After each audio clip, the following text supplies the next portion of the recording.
चार की घंटी जैसे ही बजे हर बड़ी खबर रफ्तार पकड़े, क्योंकि हम लाए हैं चार ऐसी दमदार खबर हमारे खास शो चार के चक्रव्यूह में। नमस्कार, कैपिटल टीवी उत्तर प्रदेश देख रहे हैं आप। मैं हूं आपके साथ राधिका राज। आज चार के चक्रव्यूह में सबसे पहले बात होगी सीएम योगी की, जहां सीएम योगी ने बड़ा बयान दिया है। उन्होंने कहा कि वो आगामी चुनाव में सीएम पद के लिए कोशिश नहीं करेंगे। उनके इस बयान ने सियासी गलियारों में हलचल मचा दी है। तो क्या है पूरा मामला, जानेंगे। फिर बात होगी जस्टिस यशवंत वर्मा की, जिनके लिए सड़क पर इलाहाबाद कोर्ट के वकील हड़ताल कर रहे हैं।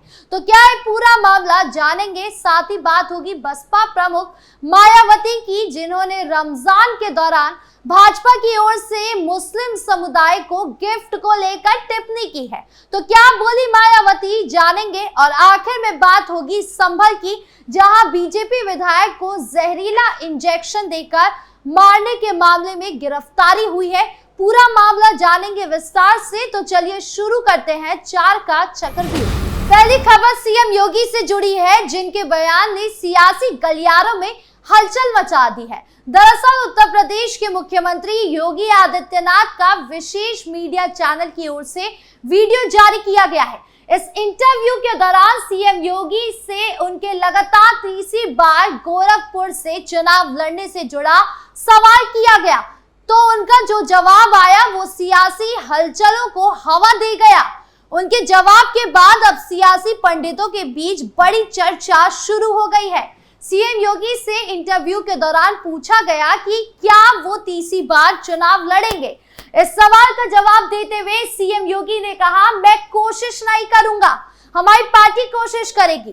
भाजपा का कोई भी सदस्य मुख्यमंत्री बन सकता है। जब उनसे प्रशासन की बीते 8 सालों में सबसे बड़ी उपलब्धि के बारे में पूछा गया, तो उन्होंने कहा कि किसी भी क्षेत्र में आप देख लीजिए, कृषि हो, युवाओं से जुड़ा हो, इंफ्रास्ट्रक्चर का हो, इन्वेस्टमेंट का हो, लॉ एंड ऑर्डर का हो, टूरिज्म का हो, या फिर विरासत और विकास के बीच बेहतर समन्वय का हो, उसका सबसे महत्वपूर्ण उदाहरण देश में उत्तर प्रदेश हो सकता है। मुख्यमंत्री ने इंटरव्यू के दौरान महाकुंभ को मृत्यु कुंभ कहने का भी विपक्ष को जवाब देते हुए कहा कि ये मृत्यु जय महाकुंभ था, ना कि मृत्यु कुंभ।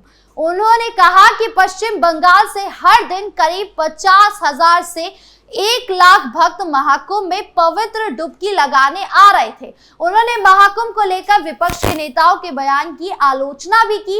उन्होंने एक सवाल का जवाब देते हुए कहा, मेरा ये मानना है कि किसी भी सरकार के लिए सबसे बड़ी उपलब्धि जनता जनार्दन की संतुष्टि होनी चाहिए। पिछले 8 वर्ष में हमारी सरकार ने पीएम मोदी जी के प्रेरणादायी नेतृत्व में उत्तर प्रदेश के संग्राम विकास के लिए जो भी रूपरेखा तैयार की थी, उसमें जनता जनार्दन का समर्थन प्राप्त हुआ है। इस समर्थन को मैं सरकार की उपलब्धि मानता हूं। और अब गौर करने वाली बात यह है कि सीएम योगी ने जिस तरीके से आगामी चुनाव को लेकर बयान दिया है, उससे यूपी की जनता के मन में सवाल बैठ गया है कि क्या सीएम योगी अब 2027 में चुनाव नहीं लड़ेंगे, या अगर भाजपा जीती तो सीएम योगी मुख्यमंत्री के रूप में सामने नहीं आएंगे। इन तमाम सवालों के जवाब से पर्दा कब हटता है, ये देखने वाली बात होगी। बढ़ते अगली खबर की ओर, जहां बात जस्टिस यशवंत वर्मा की। दरअसल भ्रष्टाचार के आरोपों में घिरे जस्टिस यशवंत वर्मा की मुश्किलें बढ़ सकती हैं।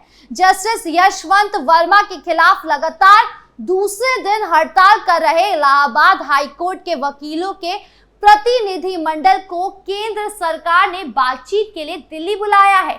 इलाहाबाद हाईकोर्ट बार एसोसिएशन का प्रतिनिधिमंडल दिल्ली पहुंच गया है, तो वहीं प्रतिनिधिमंडल की केंद्रीय कानून मंत्री अर्जुन राम मेघवाल से मुलाकात का कार्यक्रम है। उम्मीद जताई जा रही है कि कानून मंत्री से मुलाकात के बाद केंद्र सरकार जस्टिस यशवंत वर्मा के मामले में दखल दे सकती है।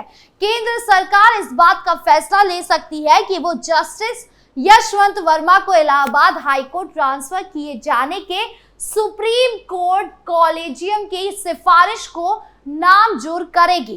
केंद्र सरकार ने इस मामले में दखल दिया तो जस्टिस यशवंत वर्मा की मुश्किलें बढ़ेगी। दूसरी तरफ इलाहाबाद हाई कोर्ट के वकीलों की हड़ताल दूसरे दिन भी जारी है। वकील आज भी कामकाज ठप किए हुए हैं। वकील हाई कोर्ट के बाहर प्रदर्शन और नारेबाजी कर रहे हैं। यूपी में तमाम दूसरी अदालतों के वकील भी हड़ताल पर है। ऐसे में ये देखना दिलचस्प होगा कि जस्टिस यशवंत वर्मा का ट्रांसफर होता है या नहीं। खबरों में आगे बढ़ते हैं, जहां बात बसपा प्रमुख मायावती की। दरअसल भारतीय जनता पार्टी की ओर से ईद के मौके पर देश के मुसलमानों को सौगात-ए-मोदी किट दी जा रही है ताकि मुस्लिम ईद के त्योहार को मना सके। पीएम मोदी की इस सौगात को लेकर बहुजन समाज पार्टी की मुखिया मायावती ने तीखा हमला किया है। उन्हें इसे राजनीतिक स्वार्थ बताया और कहा कि जब मुस्लिम और बहुजन समाज के लोग अपने मजहब की सुरक्षा को लेकर चिंता में है तो इसका कोई मतलब नहीं है। बसपा सुप्रीमो मायावती ने अपने आधिकारिक सोशल मीडिया हैंडल एक्स पर सौगात-ए-मोदी किट को लेकर भाजपा पर हमला किया और लिखा, भाजपा द्वारा Eid, Baisakhi, good Friday, Easter पर 32 लाख गरीब अल्पसंख्यक परिवारों तक सौगात-ए-मोदी के रूप में पीएम मोदी का प्रेम संदेश व भेंट पहुंचाने की घोषणा, ये केवल इसका राजनीतिक स्वार्थ है। जब मुस्लिम व बहुजन समाज जान माल मजहब की सुरक्षा को लेकर दुखी व चिन्हित तो इसका क्या लाभ।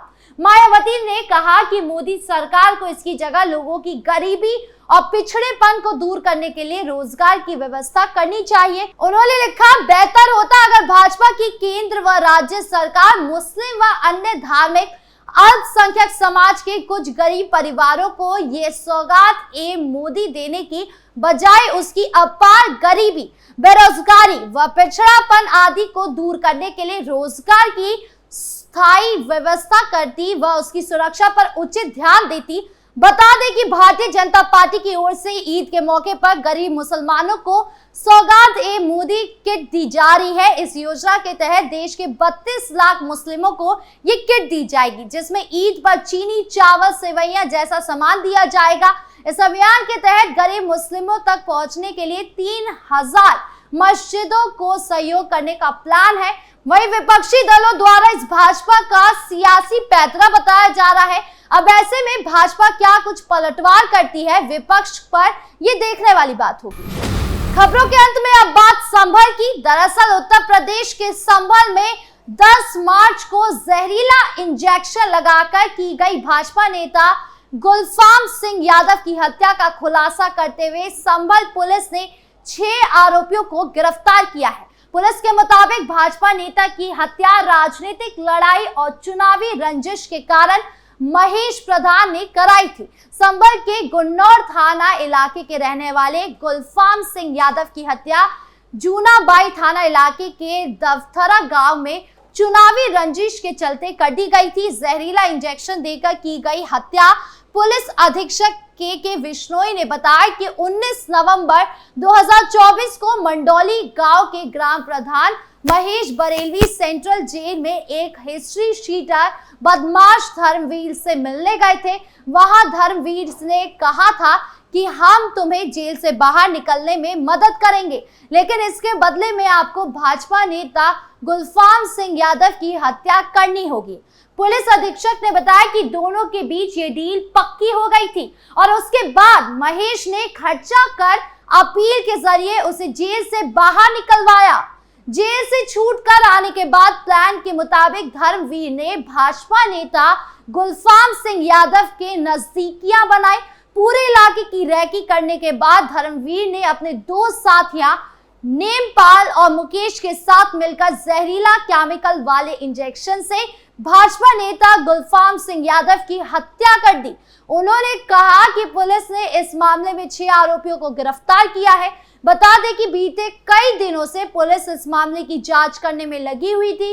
पुलिस ने अब मामले की जांच करने के लिए साथ ही आरोपियों को भी गिरफ्तार कर लिया है। पुलिस ने इस दौरान मामले की अलग अलग एंगलों से भी जांच की है, जिसके बाद बीजेपी नेता की हत्या के मामले में खुलासा हुआ है। अब गिरफ्तारी के बाद और क्या कुछ खुलासे होते हैं, ये देखने वाली बात होगी। आपको क्या लगता है, कमेंट बॉक्स में जरूर बताएं। 4 के चक्कर व्यू में आज खबरों का सिलसिला यही खत्म करते हैं। कल फिर मिलेंगे आपसे नई खबरों के साथ। वीडियो अच्छी लगी हो तो लाइक शेयर करें, चैनल को सब्सक्राइब करना ना भूलें और देश की तमाम बड़ी खबरों से जुड़े रहने के लिए देखिए कैपिटल टीवी उत्तर प्रदेश।